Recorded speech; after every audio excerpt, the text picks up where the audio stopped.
वसईमध्ये सातिवलीमध्ये साचलेल्या पाण्यामध्ये गाड्या अडकून यावेळेस वाहतूक पूर्णतः बंद झालेली आहे।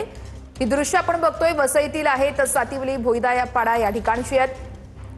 पाण्यामध्ये अक्षरशः या सगळ्या गाड्या बंद पडलेल्या आहेत, त्यामुळे आता वाहतूक देखील या संपूर्ण मार्गावरची बंद करण्यात आलेली आहे। सातिवली भोईदा पाड्यातील रस्ते पाण्याखाली गेलेले आहेत। मुसळधार पाऊस सुरू होता, पावसाने आता उसंत घेतली आहे, मात्र तरी देखील या संपूर्ण परिसरामध्ये पाणीच पाणी असल्याचं आपण बघतोय। वाहन चालकांना या संपूर्ण पाण्यातून वाहन काढताना कसरत करावी लागते।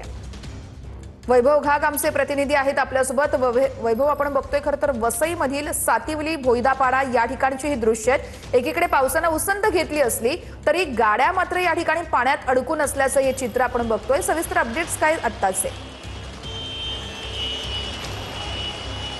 वरच्या अगदी बरोबर आहे। मी आता आहे त्याच भोईदा पाड्यामध्ये तुम्ही पाहू शकता माझ्या पाठीमागे जे पूर्णपणे रस्ते जे आहेत ते जलमय झालेले आहेत आणि डिवायडर सुद्धा जलमय झालेले आहेत किंवा गाड्या ज्या आहेत त्या ह्याच्यामध्ये अडकल्या। ट्रक जे आहेत, 2 ट्रक ऑलरेडी त्या पाण्यात अडकलेले, अजूनही ट्रकवाले जे चालक आहेत ते गुडघाभर पाण्याच्या पेक्षा अर्धा कंबरभर पाणी आहे, त्या कंबरेतून गाड्या सुद्धा अजूनही टाकत आहेत। तुम्ही पाहू शकता आपल्या TV 9च्या माध्यमातून आपण दाखवतोय।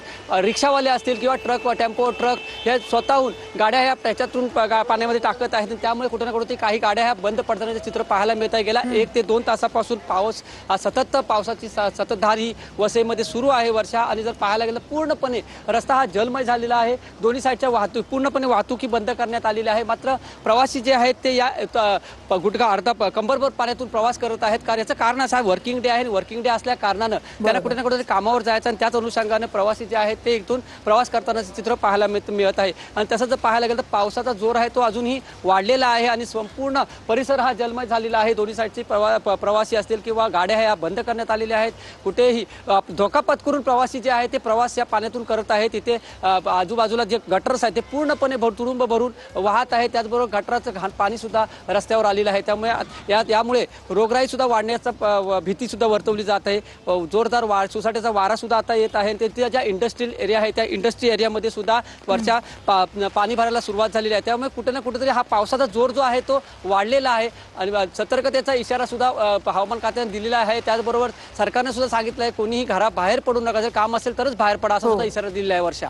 निश्चितच वैभव, या संपूर्ण परिस्थितीवरती आपण लक्ष ठेवून प्रत्येक अपडेट आपल्याकडून सातत्याने घेत राहू। तर तास धन्यवाद या दिलेल्या सविस्तर माहितीसाठी।